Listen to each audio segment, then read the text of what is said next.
Jessica Bateman is on home turf this morning as she has just completed her first legislative session representing LD 22.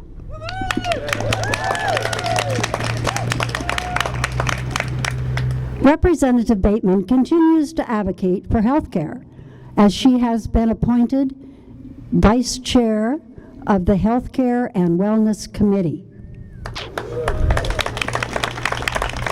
We know her work in Olympia. She's been considered a leader, a coalition builder, someone who worked for getting the, the sanctuary city approved as a resolution, who also has advocated strongly for affordable housing and empowered at-risk youth.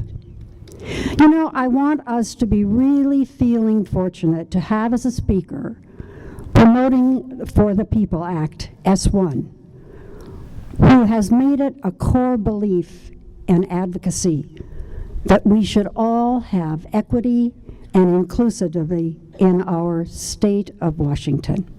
Please help me welcome Jessica Bateman.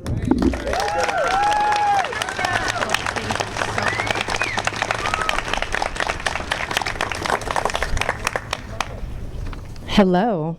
Hello. What a beautiful day. What a beautiful day to protect democracy and to resist. I love your sign. Thank you everyone for being here today. It's an honor and I'm happy to see all of your faces.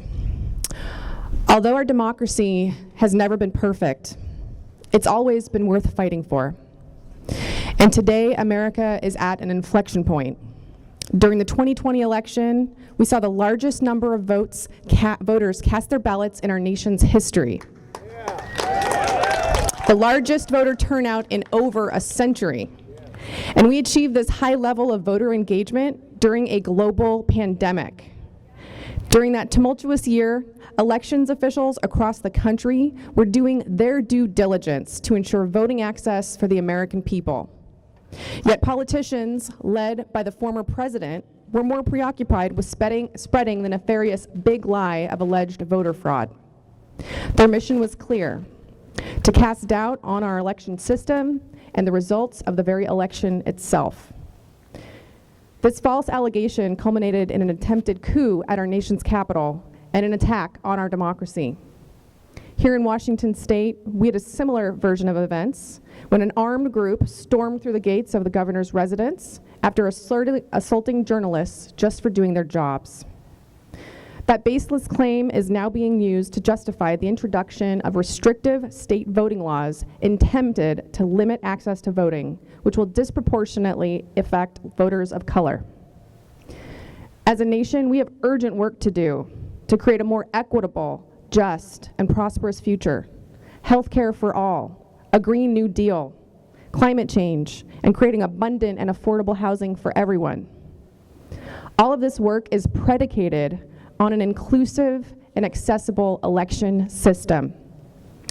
If we are to achieve a more perfect union, it is essential that we have a governance system that is led by and for the people, which relies on ensuring that every voice is heard, every vote is counted, and that our leaders represent and reflect our citizens.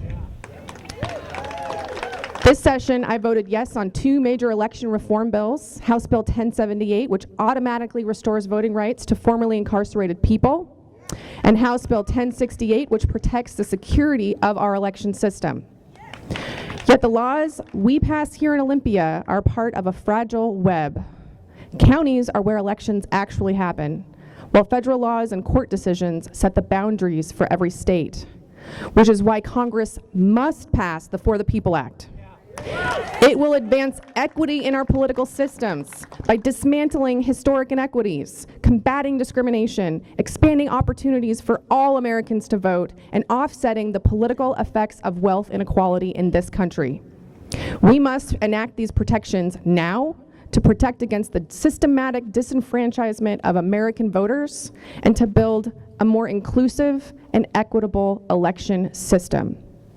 Although our democracy has never been perfect, It's always been worth fighting for, and I want to thank you for fighting for our democracy and fighting for our future. Thank you.